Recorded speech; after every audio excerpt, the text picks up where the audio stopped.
Welcome back. Part two of the Ref Show with Glenn and with Mark. We reckon that there were perhaps half a dozen key match incident errors across the weekend, which clearly is too high. At least two or three of them came in the one match we've yet to discuss. We'll talk generally about how referees prepare for games, and we have a competition prize and some embarrassing moments to relive as well. All of that for this half. Bournemouth against Leicester. This was Neil Swarbrick. It was a 1-1 draw. All sorts were happening here, weren't there? Yeah, I mean, obviously there was a couple of penalty shouts. I mean, there should have been a definite red card. I mean, if we look at the first penalty shout, well, Neil's given a free kick for outside the box. You know, you've got to ask yourself, well, hang on, how has he seen that as a free kick when the player's clearly inside the penalty area? You know, and he's in a great position. I mean, you can't look at his positioning and say, oh, he was unsighted. He was in a great position. But, you know, I'd like to come on to the Robert Hoof incident. Yes, this is where it was a high challenge, and he kicked the ball at I mean, but I mean, obviously the FA can't take any more action because Neil's shown a yellow card. But for me, I think the FA should revisit that, because kicking a ball in that manner, at that pace, at a fellow professional who is on the floor with his, you know, and the ball ricocheting, I think, was it just off his side of his head or off his head? Now, we all know what that can do. If that hits you in a certain place on your head, that can kill you. That could kill you. I mean, when we saw what happened to Philip Hughes, the Australian, God bless him, you know, when the cricket brought him on the bat in a certain place, and I just think that is just awful. I mean, if that happened on the street, you'd be arrested. Okay, and I'd like to see the FA look at that and take a bit more action on that, because that is an assault on the field of play, and that should not happen, and he should not do that to a fellow professional. And I was amazed. I mean, Neil Swarbrick's seen it, he's recognised it, but he's only shown a yellow card, Glenn. I cannot get my head around the decision. If you're going to give anything there, it's a straight red card, or if he's not seen it clearly enough, he does nothing and lets the FA deal with it retrospectively. But that, if you've seen it, and he's clearly saying he's seen it because he's issued a yellow. It was also felt there should have been another late penalty in that game as well. Yeah, I'm not so sure. Oh, yeah, for Vardy, for Leicester. Yeah, you could do. But right, let's just go on to general standards with you two, because clearly anybody would accept that half a dozen errors across a Premier League weekend is too many. So what should happen now in terms of the referees who underperformed? For me, Alan, they're into a 2-week break now, international break. Okay, some of the lads are going to be away on internationals, but they'll only be away 3 days at a time. Get them in. And I'm not talking just the referees, I mean the assistants as well. Last week's show was all about this lining errors. This week's show, you're saying half a dozen errors. I think you'd be quite generous to them. I think there were probably 8. There were 3 in one game there. And they've got to get them in, get them onto the field, get them into the rooms, get them discussing incidents. As a manager of a team would, he'd bring his players in on a Sunday or whatever. But I mean, Glenn's right, and it's the same as a manager, managing the men, managing the team, managing your players. I generally believe that the referees have lost confidence in the management. They've lost confidence in the way they're observed in the assessing scheme with the evaluation system. And I look back and I think, you know, when Keith was in charge, you know, pre-season meeting, we would go away for 5 or 6 days, you know, to prepare for the coming season. This year they went away, they had 1 day together. I mean, that's no preparation for a start of the season. I mean, they're on 100,000 plus. You know, they're professional guys, they're professional referees. And Glenn's absolutely right. After this weekend, they should have all been summoned in, irrespective if they got things on or they got family commitments because it's school holidays or it's a bank holiday. I'm sorry, they are full-time professionals. That is their job. Get them in. Go through all these incidents. Are the referees themselves good enough? Are the referees in themselves good enough? Some are. Listen, Glenn's right, but you have your good, you have your very good, you have your mediocre, and you have always, it's the same with a football team. You have your very good, you have your mediocre and your average players. It's the way you manage them, Alan. It's the way you manage your players, and referees are no different.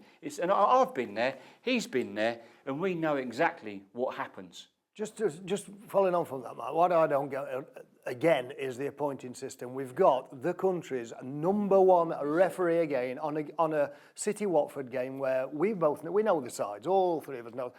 You're very rarely going to get a problem out of City and Watford. 2 good footballing sides. Put one of your younger, less experienced, or one of your lads who's been struggling and needs a confidence booster on that. Put Platts on a more challenging game. But can I come on, just coming on to that, Alan, we look about managing men, managing players, managing referees.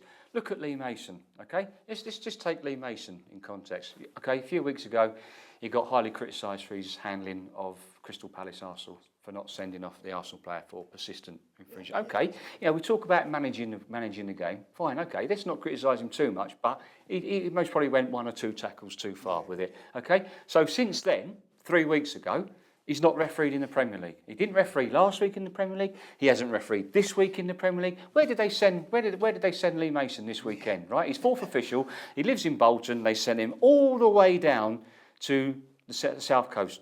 Bournemouth on Saturday, 4th official. Southampton yesterday, 4th official. That's no preparation, right, to referee in the best league in the world, which, the Premier League and Richard Scudamore have built this league up to be the most exciting league in the world. Quite rightly so. So you want the referees to make the correct decisions. Now, to be out of the Premier League for 3 weeks, right, match fitness, match practice at that level, I'm sorry, now expect him to come back most probably after the international break into a Premier League game. Let's have a little bit of light relief. John Moss. Now, we've all done it. We've all had that howlers, embarrassing howlers. He went to show a red card yesterday and showed a player his notebook. Now then, what's your most embarrassing moment? You're right, we've all had them. Go on, I'll confess first, I'll cleanse my soul. I was on a local Parks game doing a favour for someone that I knew. And I'd cautioned the player earlier in the game. And for some reason, I don't know why, but I'd obviously forgotten his name. Because I came to caution him again. He's wiped the kid out, actually. Could and should, maybe in a straight red. But anyway, I'd gone to caution him for a second time. So I pull him over and, what's your name? Michael Jackson. Don't mess me about, kid. I said, don't mess me about. I'll put this into some kind of context. He's a tall, good-looking black fella, and it was in the 90s. He's got wet gel in his hair. And I said, don't mess me about, kid. We're in enough trouble as it is. Don't mess. Michael Jackson. In a minute, son, I'm going to send you off, I said. I'm getting fed up with you now. I'll straight red you. What's your name? Last chance. Michael Jackson. I says, go on, I've had enough of you. Get off. Get off. Captain's come screaming, Glenn, what's gone off? I said, I'm fed up with him. Keeps telling me his name's Michael Jackson. It is. Oh my God, I said, come back, son. I said, that one's on me. You're on one yellow, stay That's on. a great story. Top that. I mean, how long have we got? Only 3 minutes. Only 3 minutes. We need about 10 minutes with me. Well, obviously, the latest one was I forgot to blog the game yesterday, so I've had plenty of red cards there. But going back to, He should have been blogging the Manchester United game, instead of which he's been sent from his home in Lancashire down to Colchester or somewhere.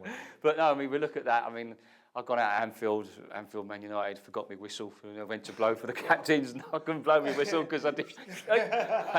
Phil Dowd was a force. Phil chuckles your whistle on.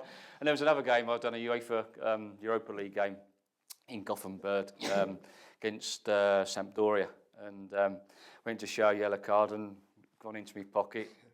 And it's not there. It's not there, and I left it in the dressing room, so I've had to go bang to it. And luckily for me, the observer didn't even notice. So. To be fair, you rarely used them anyway, did you? No, that's true, but I had to this day. And how the observer never spotted, I never know. But then going back to Millwall, there was another day where I forgot my red card. So we laugh about it. It's good fun. I better contribute as well. I went to interview past Sheffield United manager Martin Peters without a microphone one day. I turned up without a microphone for a radio interview.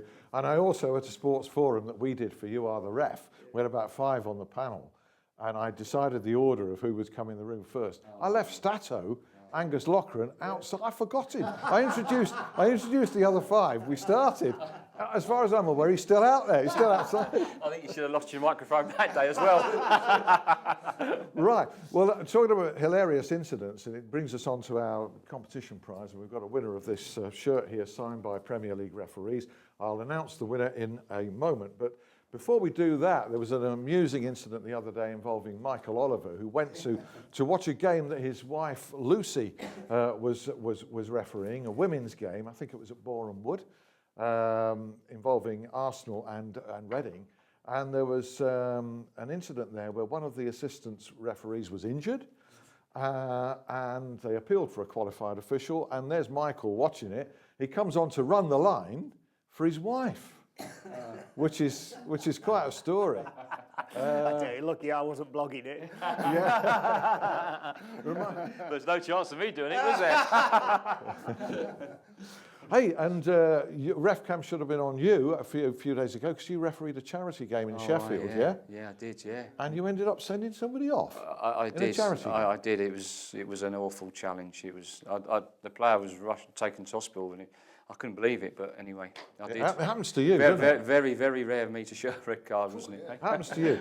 The winning question, we asked for questions, the winner of the shirt is Phelan Radford McGovern, who's sent in the question, if a referee is injured, it's topical this, if a referee is injured and replaced by the fourth official, and later in the game an assistant referee has to retire hurt or injured, what happens then? What does happen then? Well, you put a call into the crowd if anybody's got any experience or passed their referee's exam, and that's what you do. And I think that happened to Glenn one day. Damn to me, yeah. He's beloved Chesterfield, Damn isn't to it? me, yeah. Supposing there isn't anybody. The trouble is he'd been in pub before the game. It would have been better games. Another true story. Well done to Phelan, the winner of that shirt. Thank you for all your entries. Thank you for your talking points. Get them to youaretheref.com. Thanks to these two guys, and we'll see you next week. Bye. Bye.